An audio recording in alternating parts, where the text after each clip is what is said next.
35장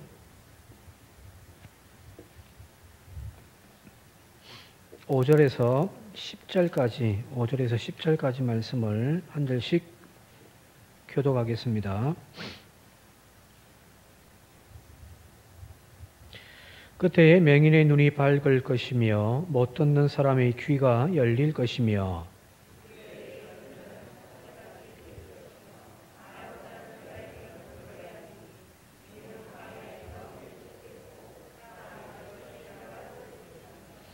뜨거운 사막이 변하여 못이 될 것이며 메마른 땅이 변하여 원천이 될 것이며 성냥여의 눕던 곳에 풀과 갈대와 부들이 날 것이며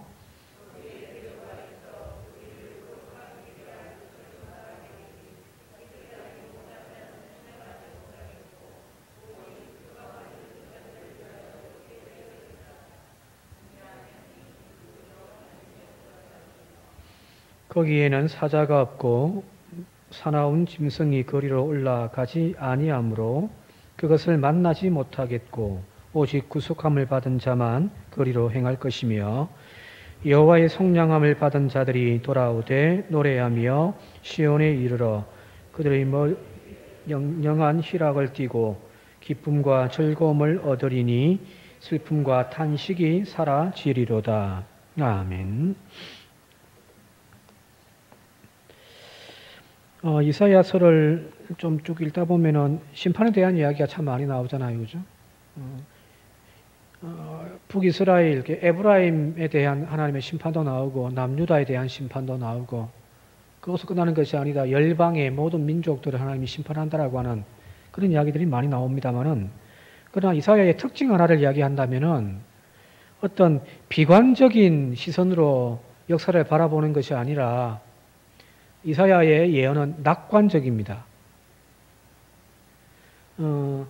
예언의 상당 부분이 경고와 심판 이런 것들을 다루고 있지만 그래서 좀 어찌 보면 어둡고 침울한 분위기일 수 있는데 계속해서 보면 중간중간에 하나님의 구원에 대하여서 이야기를 하고 있어서 왠지 쭉 읽다 보면 어둡다기보다는 희망을 얻을 수 있는 것이 바로 이사야서이거든요.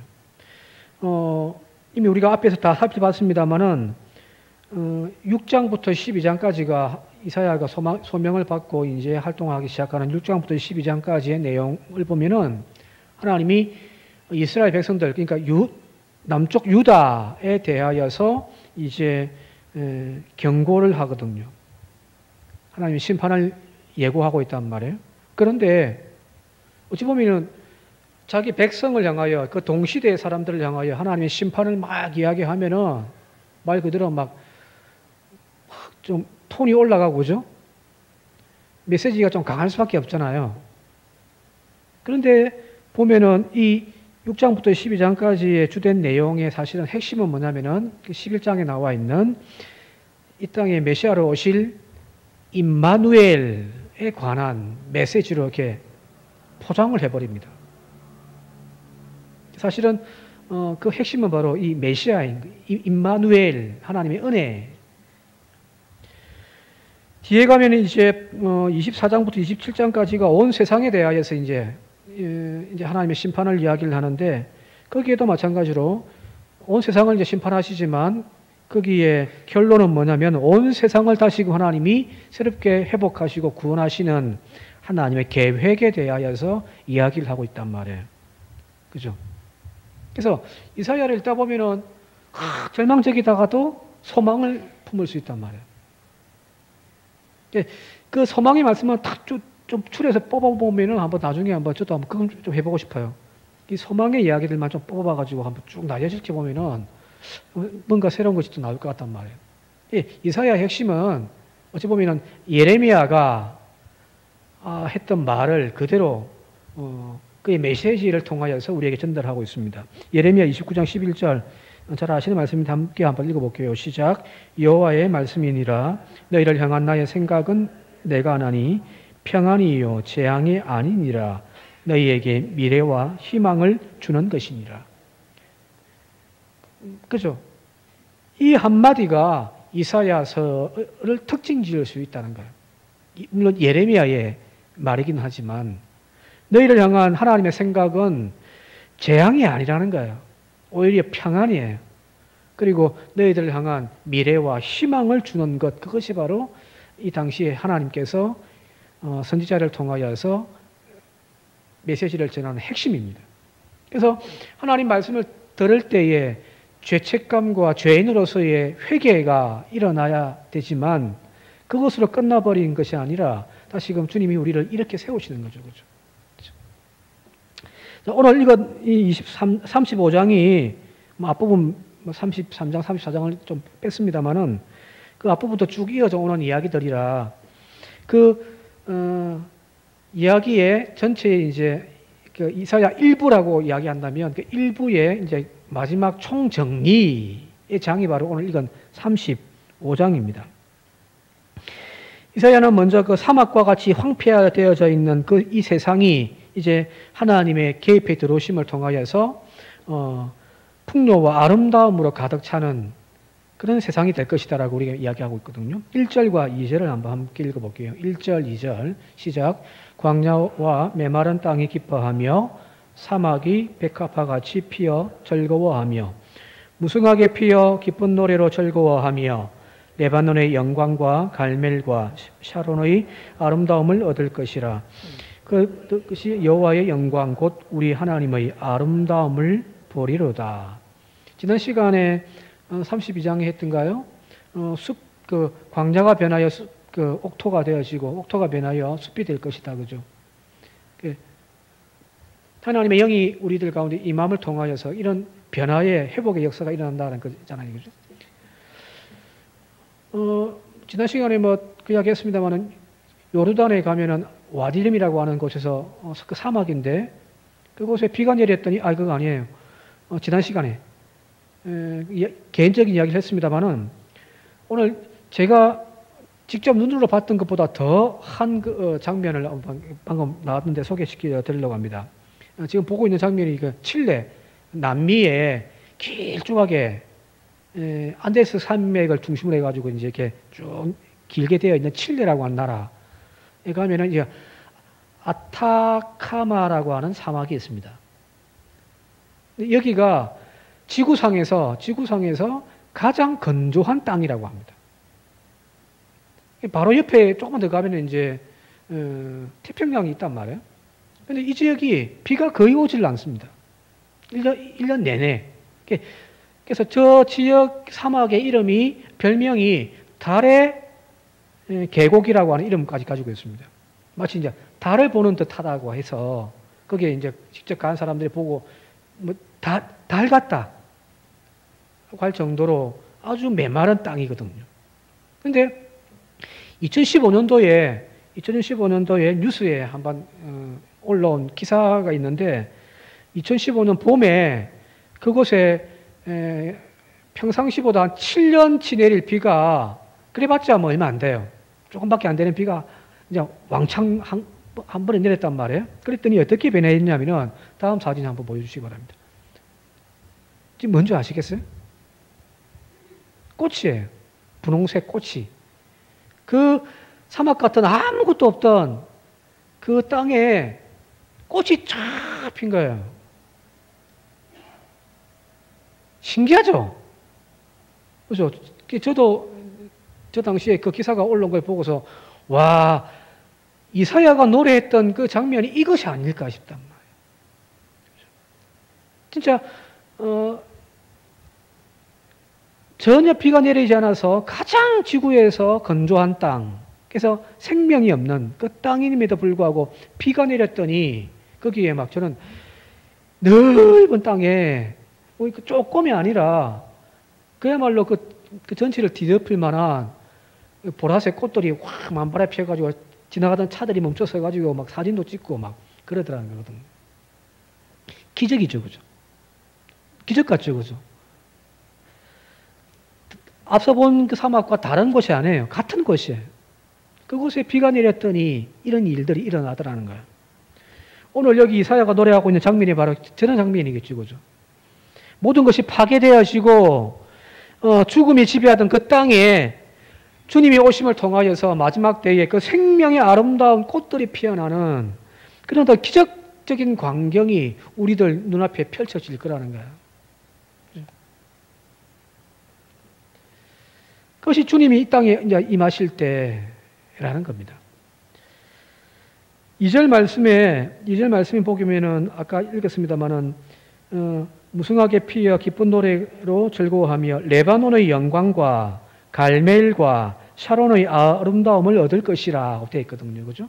근데 이 구절은 우리가 그냥 넘어갔습니다만은 33장에 하나님이 세상을 향한 심판의 이야기가 33장, 34장에 나와 있습니다. 거기 보면은 이렇게 됐습니다. 33장 9절입니다. 함께 읽어볼게요. 시작. 땅이 슬퍼하고 쇠잔하며 레바논은 부끄러워하고 마르며 샤론은 사막과 같고 바산과 갈멜은 나뭇잎을 떨어뜨리는도다. 이렇게 나와 있는 레바논 그리고 샤론 그리고 바산과 갈멜, 여기 아까 읽었던 2절에 나와 있는 레바논의 영광, 갈멜과 샤론의 아름다움을 얻을 것이다. 그죠? 자, 여기 나와 있는 이 레바논은 이스라엘 이제 지금 국경선을 조금 더 위로 올라가면은 이 레바논의 가장 유명한 것이 뭐냐면은 이런 잘 아시는 대로 백향목 숲이거든요. 천년 가까운 나무들이 빽빽하게 있단 말이에요. 그래서 이제 솔로몬 성전을 지을 때에도 왕궁을 지을 때에도 이 레바논 백향목을 이제 부탁을 해가지고 수입해 와서 이제 짓고도 하잖아요, 이거죠. 이런 나무가 숲을 이루고 있는 곳이 레바논이란 말이에요. 그런데 앞서 33장에 우리가 방금 9절에 읽었습니다만은 레바논의 그 백향목 숲이 다 말라버리네. 그리고 샤론의 평야, 우리 찬송할 때 샤론의 꽃예수 하잖아요, 그죠? 이스라엘 지형 중에서 서쪽에 위치하고 있는 게 이제 우리로 따지면은 전라도쯤 됩니다. 평야예요. 평평하게 견지게. 이 지역은 비옥한 땅에 항상 푸른 지역입니다. 샤론 평야. 그리고 여기 갈멜산도 마찬가지에 샤론 평야가 있으면은 샤론 평야에서 조금 이쪽으로 올라가면 이제 거기 북쪽에 갈멜산이 이제 이렇게 지중해적으로 톡 튀어나와 있단 말이에요. 여기 올라가 보면 상수리 나무라든지 나무가 숲이 빽빽해요. 그야말로 푸르름이 있는 그 땅인데 33장에 보게 되어지니까 하나님의 심판으로 말미암아 그 모든 레바논의 백향목이 다 메말라 버리고 샤론의 땅과 또 샤론은 사막이 되어져 버리고 바산과 갈멜 그 나뭇잎들이 다 떨어져 버린다는 거죠. 하나님의 심판으로 죽음의 땅이 되어졌단 말이에요. 그런데 오늘 여기 보니까 2절에는 레바논의 영광과 갈멜과 샤론의 아름다움을 얻을 것이다 라는 거예요. 다시 회복시키는 것인 거죠. 갈멜이라고 하는 이름 자체가 농장, 정원이라는 뜻입니다. 농장, 정원. 초록이 무성한 땅에. 그러니까 산이란 말이에요. 자, 이런 죽음의 땅을, 하나님의 저주가 임하였던 그 땅을 하나님은 다시금 회복시켜서 나무가 푸르고 또 초록이 무성한 그런 생명의 땅으로 바꾸어 놓으시는 거죠.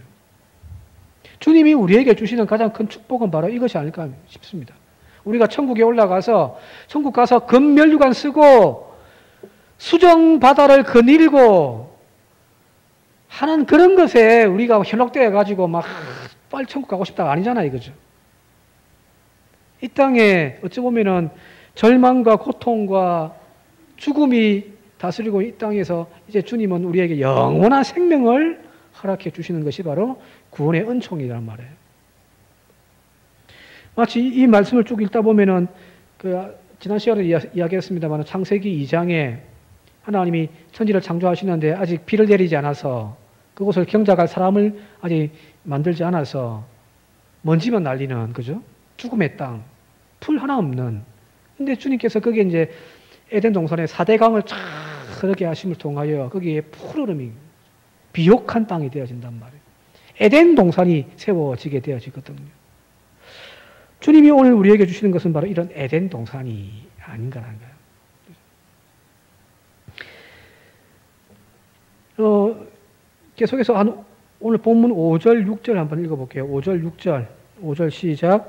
그때에 맹인의 눈이 밝을 것이며 못 듣는 사람의 귀가 열릴 것이며 그때에 저는 자는 사슴같이 뛸 것이며 말 못하는 자의 혀는 노래하리니 이는 광야에서 물이 솟겠고 사막에서 시내가 흐를 것임이라. 여기 5절, 6절에 나와 있는 이 이야기가 어찌 보면 하나님이 나라가 이제 우리들 가운데 도래하잖아요. 그죠? 마지막 종말 때에 하나님의 나라가 이제 이 땅 가운데 임하는데 앞서 나와 있는 이런 1절, 2절 사막이 변하여 그죠? 푸른 초장이 되어지고 하는 그것은 어떤 외적인 것, 공간적인 것을 의미한다고 한다면은 여기 5절과 6절은 그 안에 본질을 이야기하고 있는 거예요. 하나님 나라의 특징이 이런 것이다 라고 이야기하는 것이 5절, 6절이란 말이에요. 여기 보니까 맹인과 못 듣는 사람, 다리 저는 사람, 말 못하는 자가 등장을 하는데 이 사람들은 이 세상에서 살아가는 동안 가장 나약한 자들이잖아요. 그죠? 힘없고 버림받고 외면당하는, 그래서 억압과 고통 속에서 신음하고 있는 그들이란 말이에요. 그런데 이제 그들을 하나님께서 그 강포에서 이렇게 세워 뭐 하냐면은 맹인이 보게 하시고 못 듣는 자가 듣게 하시고 저는 자가 걷게 하시며 말 못하는 자의 혀가 이제 노래를 하게 하는 그런 하나님의 나라가 임하더라는 거거든요. 자, 이 구절 어디서 많이 본 것 같지 않습니까? 신약에서 크게 딱 두 군데만 제가 한번 뽑아볼게요. 첫 번째는요, 요한계시록 21장이에요. 요한계시록 21장 4절입니다. 같이 읽을게요. 시작.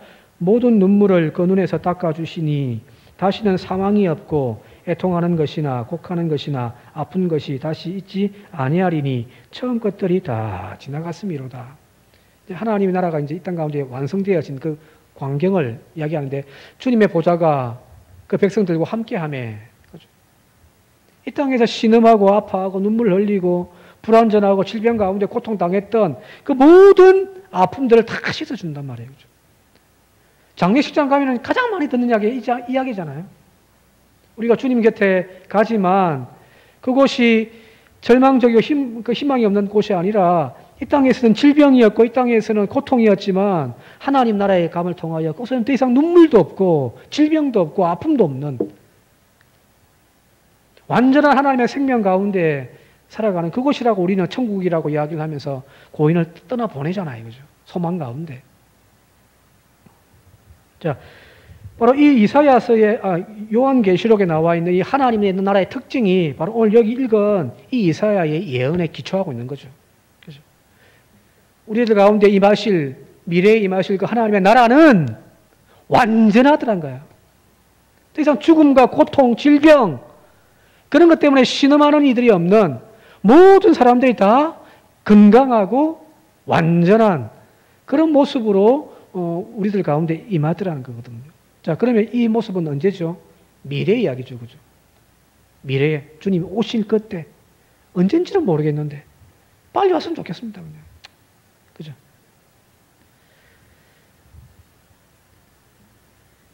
자, 그런데 이사야의 이 말씀을 요한계시록에서는 저 먼 미래에든 아니면 내일 당장일 수도 있고 그 미래에 도래할 하나님의 나라에 대하여 비전으로 제시했는데 근데 이 구절이 복음서에도 또 등장하더라는 거예요.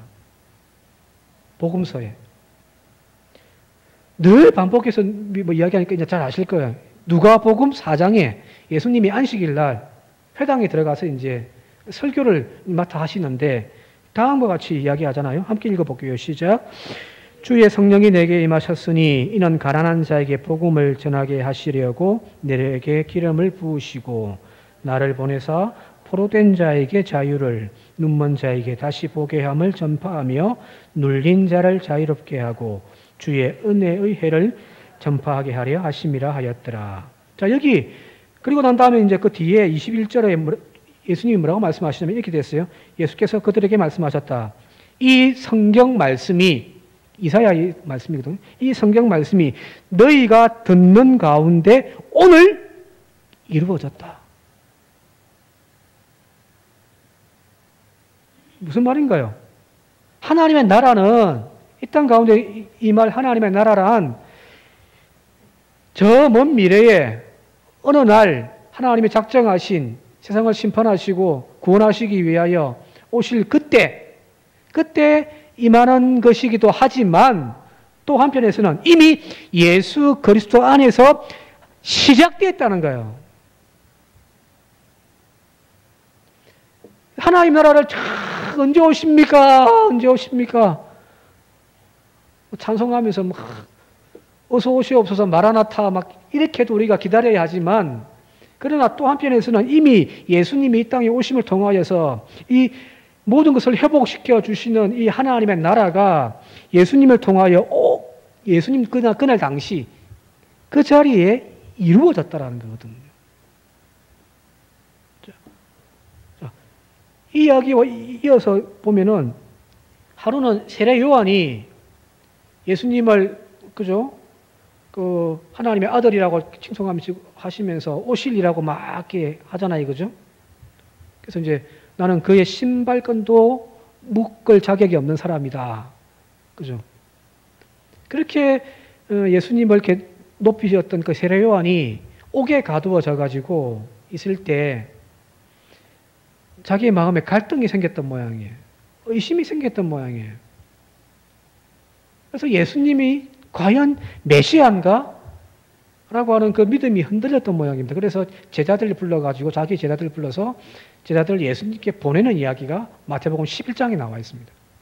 그래서 당신이 그이입니까? 아니면 우리가 더 기다려야 합니까? 라고 물어봐요. 그때 예수님이 다음과 같이 이야기합니다. 4절, 5절 함께 읽어볼게요. 시작. 예수께서 대답하여 이르시되 너희가 가서 듣고 보는 것을 요한에게 아뢰되 맹인이 보고 못 걷는 사람이 걸으며 나병 환자가 깨끗함을 받으며 못 듣는 자가 들으며 죽은 자가 살아나며 가난한 자에게 복음이 전파된다 하라. 무슨 말이에요? 지금 이사야가 예언했던 그 일들이 지금 예수님을 통하여 지금 이루어져 가고 있더라는 거잖아요. 그죠? 이사야가 꿈꾸며 다시 오실 그 주님이라고 메시아라고 이야기했던 그 메시아가 지금 예수님을 통하여서 지금 실현되고 있더라는 거잖아요. 그죠? 자, 이사야의 이 비전이 저 먼 미래에 종말의 때에 일어날 사건이기도 하지만 예수님을 통하여 지금 우리의 역사 속에서, 지금 우리의 현장 속에서 진행되어져 가고 있는 것이기도 하단 말이에요. 그래서 예수님이 말씀하시기를 이미와 아직인 거죠. 이미 왔다. 그러나 아직 올 것이다. 이게 하나님 나라예요. 자, 그렇다면 오늘 우리가 신앙생활을 할 때에 이 땅에서 우리가 이런저런 여러 가지 아픔과 고통 가운데에서 절망하기도 하고 신음하기도 하고 그죠? 그 고통 속에 살아가고 있는 그런 우리가 이 완전한 하나님의 구원을 이루기 위하여 우리가 뭘 해야 될까요? 내가 이 세상을 끝나고 난 죽음 이후에 저 세상 들어가서 다시는 눈물도 없고 아픔도 없고 고통도 없는 그런 평안의 삶으로 나아가는, 그러니까 내 생애가 끝나야 만나는 그런 하나님의 나라가 아니라는 거예요. 이 땅에서 천국을 누리며 살아가야 된다는 거예요. 이미 예수님을 통하여 우리 가운데 왔단 말이에요. 그죠? 그리고 그 주님은 이사야의 이 예언대로 다시 맹인을 보게 하고 못 걷는 사람을 걷게 하고 나병 환자를 깨끗하게 하고 못 듣는 자를 듣게 하고 죽은 자를 살려내는 그런 하나님의 복음을 우리에게 던져주셨다는 거거든요. 요한계시록 21장에 나와 있는 다시는 눈물도 없고 아픔도 없고 고통도 없는 죽음도 없는 그 세상이 저 멀리 있는 것이 아니라 이미 우리들 가운데에서도 이루어져 가고 있더라는 거예요. 물론 그 완성은 주님이 오실 때겠죠. 그죠? 그 완성은 주님이 오실 때예요. 그러나 아직 불완전하지만 오늘 우리의 삶 속에서 경험되어지는 하나님의 나라를 우리는 누리며 살아가야 된다는 거예요. 자, 그렇다면은 오늘 우리는 어떻게 신앙생활을 해야 될까요? 이런 일들이 일어나야 되는 거예요.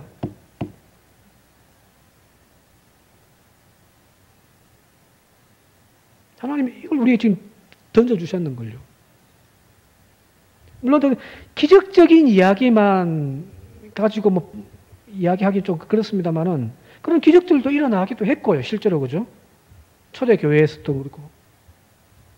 더불어 오늘 우리의 삶 속에서 단지 그냥 이 땅에서는 눈물이고 신음이고 아픔이고 이 모든 걸 다 내려놓고 갈 곳은 저 천국밖에 없다라고 그냥 하늘만 바라보고 위로를 삼고 사는 존재들이 아니라 오늘 나의 삶의 한가운데에서 나와 동행하시면서 나를 붙잡아 주시는 그 주님으로 말미암아 오늘 우리가 뭘 하냐면 그 기쁨의 노래가 회복되어져야 하는 거예요. 오늘 눈물을 닦아야죠. 오늘은 질질 짜면서 천국 가면은 그냥 위로받을 수 있다. 그죠? 그게 무슨 천국이에요? 이미 주님께서는 당신이 이 땅에 오심으로 우리에게 이루어졌다고 말씀하시면서 그 천국의 소망을 우리에게 던져주셨는데 왜 이 땅에서는 우리는 천국을 누리지 못하고 살고 있습니까? 눈물을 닦아주시는 주님이세요. 나의 아픔과 상처를 싸매어 주시는 그 하나님의 손길로 다가오시는 주님이 오늘 나의 삶의 현장에서 만나야 된다는 거거든요. 그렇죠? 천국만 가서가 아니라 이 땅에서 그 주님의 은혜를 누리며 살아야죠. 그렇죠? 그래서 여기 아까 35장 1절에도 백합화 같이 피어 즐거워하며 2절에 무성하게 피어 기쁜 노래로 즐거워하며 또 10절에 그 송장을 받은 자들이 돌아오되 노래하며 시온에 이르러 그들의 머리 위에 영영한 희락을 띠고 기쁨과 즐거움을 얻으리니 슬픔과 탄식이 사라지리라. 그죠? 불완전하지만 물론 완전하진 않지만 그 완전은 주님 다시 오실 그때에 종말의 때에 파루시아라고 하는 그 주님의 때에 이루어지겠지만 오늘도 그런 하나님의 은혜가 우리에게 주어져 있습니다. 더 이상 얼굴 팍 인상 쓰고 더 이상 못 살겠다고만 하지 말고 오늘 나를 새롭게 고쳐주시는 주님의 은혜 따라 우리의 눈물이 변하여 찬송이 되어질 수 있길 바랍니다. 우리의 아픔이 그 상처가 바뀌어져 치유되어져 노래하는 저와 여러분들이 되어질 수 있길 바랍니다. 교회만 나가면 지옥 같아가 아니라 교회만 나가면 위로가 되어지고 그죠. 교회만 나가서 믿음의 권속들 얼굴만 다 쳐다봐도 지쳤던 마음들이 회복되어지는 그런 은혜가 있어야 되지 않겠습니까? 그래서 오늘 3절과 4절에 이렇게 되어 있습니다. 너희는 약한 손을 강하게 하며 떨리는 무릎을 굳게 하며 겁내는 자들에게 이르기를 굳세어라 두려워하지 말라 보라 너희 하나님이 오사 보복하시며 갚아주실 것이라 하나님이 오사 너희를 구원하시리라. 힘없이 쭉 쳐져 있는 손을 주님께서 강하게 해주시고 떨면서 바들바들 떨면서 있는 그 무릎을 주님이 강력하게 해주신다는 거죠. 이런 주님의 회복의 은혜가 오늘 우리의 삶을 통하여 나타나기를 주님의 이름으로 축원드립니다. 계속해서 8절과 9절 한번 읽어볼게요. 8절 9절 시작.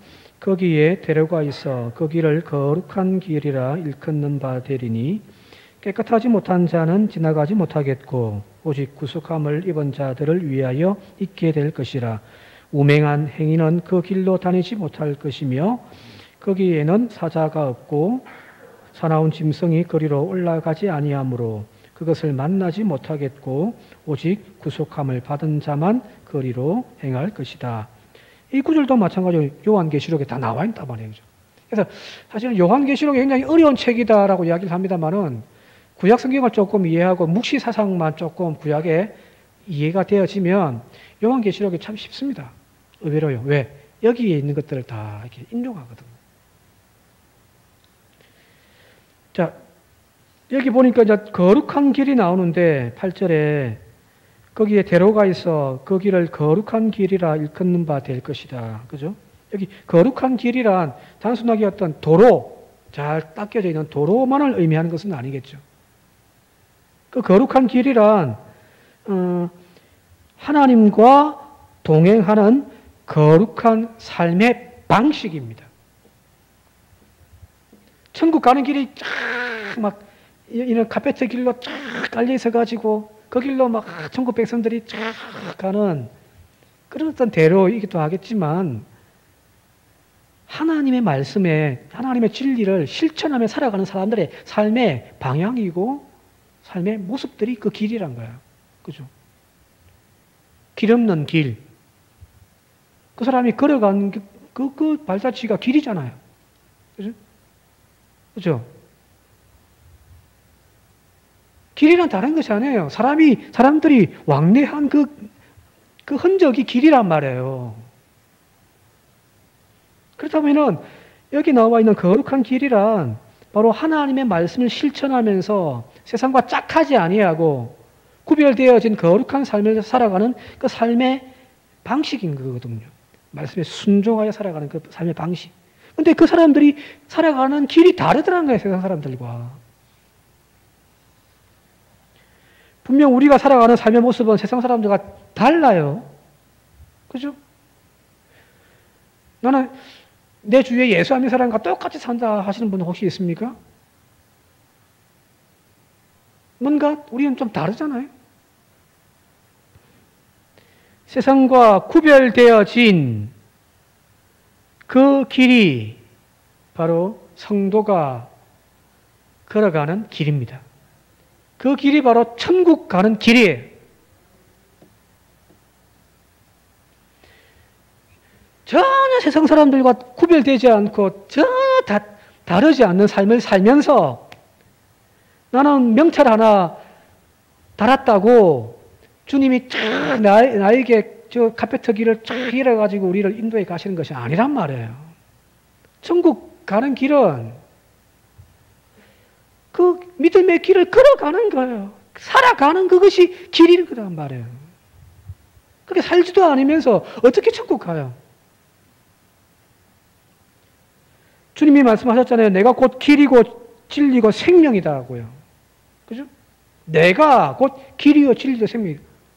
나로 말미암지 않고는 아버지께로 올 자가 없단 말이에요. 그죠? 예수가 어떻게 길이에요? 시멘트 바닥인가? 아니잖아요, 그죠? 예수께서 우리에게 가르쳐 주셨던 말씀, 우리에게 보여주셨던 그분의 삶의 발자취, 그걸 따라 순종하며 나아가는 그 삶이 바로 길이에요. 오늘날 기독교인들은 그렇게 살지를 않으면서 그 길을 잃어버렸으면서 우리는 천국 간다고 지금 하고 있단 말이에요. 도대체 그 길은 무슨 길인지를 모르겠단 말이에요.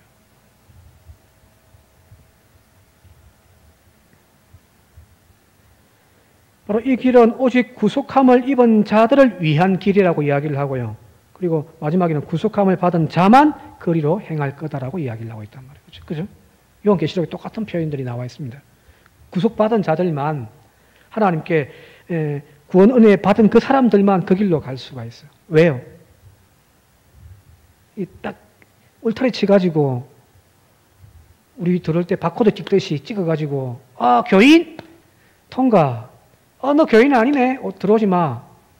그러는 걸까요? 아니에요. 다시 한번 말씀드립니다만 이 길은 거룩한 길이란 성도의 살아가는 삶이거든요. 순종의 삶이란 말이에요.